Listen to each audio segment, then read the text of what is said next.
Donald Trump has just scored one of the largest wins of his second term so far. Thanks to his leadership and his vision for the future, Apple has announced that it will invest $500 billion into the United States economy. According to their press release, Apple will spend more than $500 billion in the U.S. over the next 4 years. Teams and facilities to expand in Michigan, Texas, California, Arizona, Nevada, Iowa, Oregon, North Carolina, and Washington.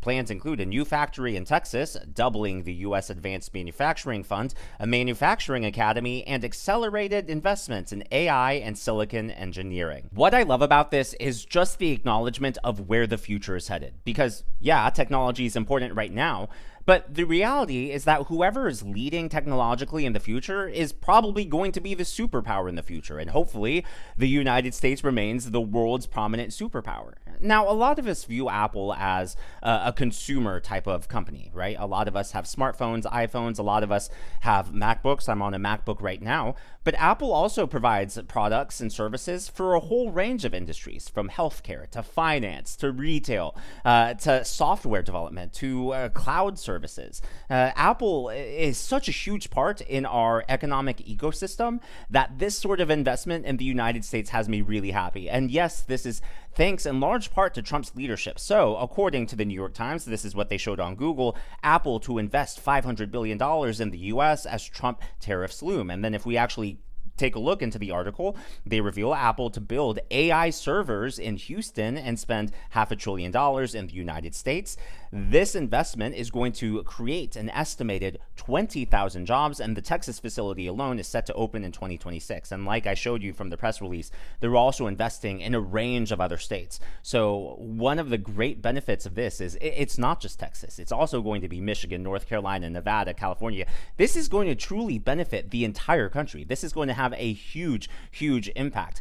By the way, Trump previewed this last week. A lot of people thought he was just bluffing, over-exaggerating, but turns out, like he almost always does, he was telling the truth. He was giving us a tease of what was to come. So again, from the same article, Mr. Cook met with Mr. Trump last week, should be President Trump. After that meeting, President Trump said that the company would shift production to the United States. They're going to build here instead because they don't want to pay tariffs, President Trump said in a speech to a gathering of governors. And even Axios. Axios isn't that friendly to Trump, and they're already praising this as a great thing.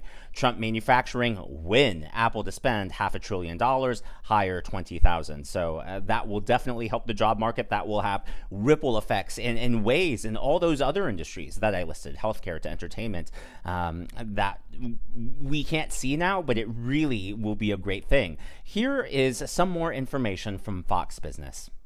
$1 trillion. That's the largest ever U.S. spending plan for the world's biggest company, and it comes with thousands of new jobs across multiple states. Now, as you mentioned, we knew this was coming as President Trump teased it on Friday, and then Apple CEO Tim Cook was at the White House on Thursday. Apple is spending 50% more this year in 2025 than it did during the first Trump term. So $500 billion over 4 years this time, 4 years. Not 5 years like they usually do.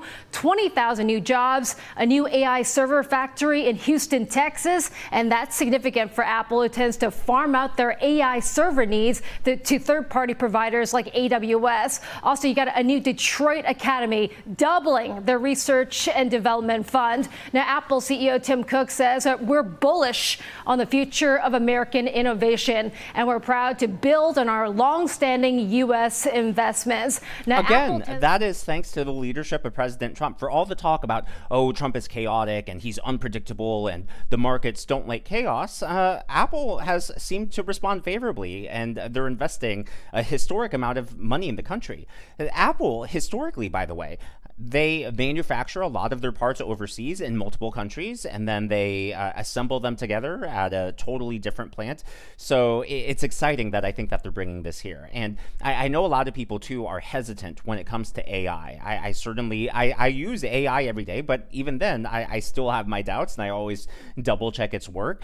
But, if AI is going to be created anyways, I would much rather have AI and the dominant AI creators be based here in the United States rather than places like China or Russia or the EU. At least here in the States, we value free speech. I know there's a lot of debate whether Apple and Facebook and all of that are on the same page, but still, I would much rather have them based here because a lot more trust stateside. Now, speaking of trust, there is a lack of that between many lifetime government employees and Donald Trump. And something happened at HUD, the Housing and Urban Development Department. Their TVs were hacked. However, it doesn't appear like they were hacked from the outside. What I'm about to show you, it is safe for work, but it is a little it involves feet. This was obviously AI generated, but again, this aired on the televisions inside HUD, a federal agency. So as you can see, it's an AI version of Trump literally kissing the feet of AI Elon Musk, and it says, "Long live the real king." And again, just rewinding it so you can see the reason they pan out in the camera so you can see the hallways. The reason there are many clips of this and many other TVs. There are TVs in waiting rooms, TVs in the break rooms, TVs in their offices. And there are different versions of this from different angles or different areas of the building of the agency floating around online. But the reason I chose that clip is because I thought it was the clearest one yet. Obviously, it is disgusting. Now, what the agency has said is they will find the employee who did this and, quote unquote, they will be reprimanded. I don't know about you, but to me, that would be grounds for firing. Like, it's not because, yes, it's inappropriate, and it's not because, like, you hurt my feelings or Trump's feelings or anything, but if you're going to be that insubordinate, that disrespectful, then how can we trust you to do your job, take orders, follow directives? I think that right there, personally, I say that's grounds for firing. Do you agree? Do you disagree? I mean, do you think a reprimand's enough? Maybe, like I said, I'm an actor. I'm not working in corporate America. Maybe reprimanding, I don't know. Maybe that's fine these days. But to me, cut him. Cut him loose, throw him away, bye-bye. If you're really going to be that disrespectful and that vulgar in a professional setting, let alone in a federal building, if you have that sort of lack of judgment, I don't trust your judgment when it comes to you doing your job. Yesterday, I reported on MSNBC firing Joy Reid. The Reid Out program has officially been canceled. Well, earlier today, she held a Zoom call. I don't know who she held it with, but Town Hall, they are a media outlet, and they were able to get footage of this Zoom call that Joy Reid had. And she, a lot of content creators will say, oh, so-and-so is freaking out. Oh, so-and-so is on the verge of tears. No, in this clip, Joy Reid literally bursts into tears. She's sobbing. She's angry. You just have to see it to believe it. It's a complete meltdown since she's been fired. My show had value, and that, I'm sorry, that what I was doing had value. And in the end, I'm sorry, I try not to cry on TV. And this is kind of like me on TV, so I apologize. And then it mattered. I see Karen is there, and she's been texting me as well. And so what I will just say is that in the end, thank you. Where I land is that the moment of guilt that I felt, that I went hard on so many issues, whether it was the Black Lives Matter issues of a young baby or a mom or a dad that was killed, or when we opened up people's eyes to the fact that Asian Americans were being targeted and not just Black folks, or went hard for immigrants who've done nothing but come to this country like my parents did and try to make a life and defended them. Or whether we've talked about what the president is doing that is subversive to the Constitution, that is injurious to our liberty, defending books that people find inconvenient, that Nicole Hannah-Jones put into our spirit, that we need to understand 1619 as the real founding of this country, whether it's talking about any of these issues, and yes, whether it's talking about Gaza and the fact that we as the American people have a right to object, to little babies being bombed. And where I come down on that is I'm not sorry. I am not sorry that I stood up for those things, because those things are of God. And you know, I'm a church girl too, and those are the things that I was taught were of God. And so I'm not sorry. I'm just proud of my show. So you heard it from her herself. She is not sorry. She's doubling down on everything. She thinks her work is from and of God. That is certainly her opinion. I would disagree. I think her coverage of Gaza and her lack of coverage of the atrocities in Israel. She mentioned Asians. Obviously, I am Asian, and what she was referring to was during COVID, Asian hate crimes or hate crimes against Asians skyrocketed. But if you look at the data, most of the perpetrators weren't actually white. And she was trying to imply that, you know, Asians were victims of white racism. I'm not going to get into that just because I don't really like doing the race talk on my channel. I think it's divisive, and I think it doesn't really do... I think the best way, look, in our daily lives, how many of us have actually met a racist? How many of us actually deal with racism on a daily basis? I think it's very small. That's not to say microaggressions don't exist. That's not to say there isn't room for improvement.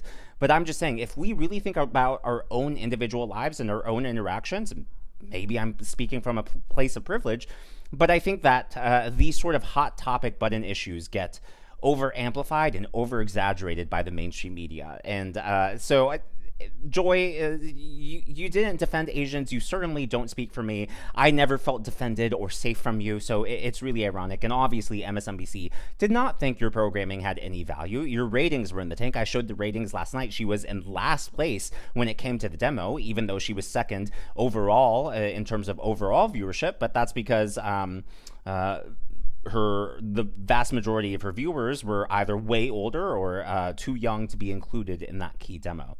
Now, earlier in the day, I teased a story coming out of California from Florida. According to Realtor.com, Governor Ron DeSantis backs proposal to eliminate property taxes in Florida. Yes. I think it was 2 years ago. I made a claim, and a lot of people got upset. My idea of this was that I don't think people actually own their homes. And I know, crazy, right? And I obviously am in an apartment. I'm not a homeowner. But hear me out on this. My perspective on that is, if you have to pay property taxes, is it really yours? Like, try getting away not paying property taxes. The government's going to take your home away. I don't think you really own it. Like, essentially, the way I view that property tax is you're paying the government for your right to live and do what you want on the land. And that's pretty much where Ron DeSantis is. Now, keep in mind, this is just a proposal to move this bill forward. So it's not like this is right around the corner, but the ball is rolling. And Ron DeSantis did say he hopes other states follow suit. Subject their citizens to higher taxes, such as higher property taxes, to pay for these spending habits. And, you know, these property taxes, it's like you buy a home, you buy land, you know, maybe you buy the home outright, but maybe you pay off a mortgage over 30 years. And then, okay, you've paid off the mortgage, you bought the land, you've been taxed many times. It's like, is it your property or not? Just for being on your property, you got to write a check to the government every year. So you're basically paying rent to the government to live on your own property. And our homestead exemption is not strong enough to help these folks because the property gets assessed so high. And that's the thing. If you buy a home for $300,000 and you know there's certain tax, well, then what? 10 years later, they say it's worth $700,000. And so, and they say, you know, there's homestead stuff that helps protect you to a certain extent, but you're paying more. And a lot of people can't afford that. So I think that that's a big issue. And I know we're going to be really looking at ways to bring people relief from that, because I think it's been really something that's pinching a lot of homeowners, particularly seniors on fixed income. But the reality is people have seen, and this is not the state, we don't control this, you know, we've not allowed any of that stuff to happen. We've been cutting taxes, but people have seen their property tax liability go up over these last years because the property is being assessed higher and higher. And the reality is you don't really know how much your home is worth until someone offers you money and is willing to pull the trigger on a sale. That's how a market works. You can say it's worth this much, but if no one's willing to come and offer you that much, then why should you pay taxes on that amount? And so there's a lot of things that need to be done with that. But as part of our DOGE initiative, our state task force will look into local government expenditures by utilizing publicly. He hit the nail on the head. I agree with 100% of every word that he said. Just brilliant. I think it's great philosophically, motivation, ethically, perfect. Love it. And I love specifically that he mentioned seniors.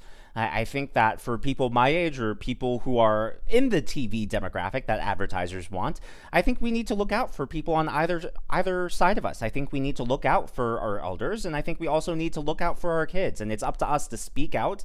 And so I am so glad that Ron DeSantis not only is supporting this policy, but in part of his reasoning pointed out, hey, we need to take care of our seniors. Brilliant. Love it. I think the Republican Party is in really strong shape. The bench is deep. Take a look at the Democrats. You don't have that same bench. Who do they have? Gavin Newsom? Oh boy, good luck, y'all. One final story. So, was it yesterday? Yeah, yesterday. I made a video about crazy James Carville claiming that a poll is on the verge of coming out. He said there was already one showing Trump at 39% approval, which was not able to find. I even tried Grok, could not find it on there. Well, a new Harvard-Harris poll, which is the poll that James Carville allegedly cited, just came out. And this is according to Mediaite, the media's version of the Drudge Report. New poll, Trump approval rating 9 points above Water, doing well with Hispanics, women, and suburbia. And then if we zoom out here, a stunning new, a stunning new Harvard-Harris poll conducted this month found that President Trump's approval rating is a net 9 positive above Water. So this is great news for Trump, despite all the wailing, despite James Carville's prediction that Trump is going to implode and collapse in the next 30 days to 4 weeks. Well, the poll numbers aren't bearing that out, despite all the controversy around Doge, Ukraine, etc. Trump's approval seems to not only be holding steady, but in that case, be going up. But as always, all of this is just my analysis and commentary. That is what's going on in the world of politics from my point of view, and I would love to hear from you. So, property taxes, yay or nay? Let me know your thoughts down below. I know there are going to be some people who have concerns because property taxes, depending on the state you're in, pay for things like education to your local schools or first responders. I do... Correct me if I'm wrong, fact check me in the comments, but I think it's based on a state-by-state basis. But I think that even if property taxes were eliminated, the government would find another way to pull money to be able to provide for those services. Could be wrong, but yeah, I don't claim to know everything. I always love reading everyone's perspectives in the comments. By the way, I do... late last year I started responding to comments on the air, and I haven't done that at all this year, just because getting back in the swing of things, and then the inauguration, of course the craziness of the first 100 days of the administration. But once things start settling down, I will start responding to comments. And for those of you who say, Daniel, why do you debate the trolls? Why do you do this? Why do you do that? For me, it's not so much debating as it is, I think for me, it helps me reevaluate my point of view, and it helps me explain my point of view. And then I also don't mind sharing other opinions, because some of you may say, hey, I actually agree with what that person wrote. And that's okay. I don't want everyone to be 100% on the same page with me on everything. I think the more ideas and the more voices we have, the better up we all end up. But yeah, just my take on things. If you haven't already, please be sure to give me a thumbs up. I know it's a simple thing to ask for, but it really does help me reach more viewers like you in the algorithm. Be sure to smash that subscribe button and to check out one of these videos.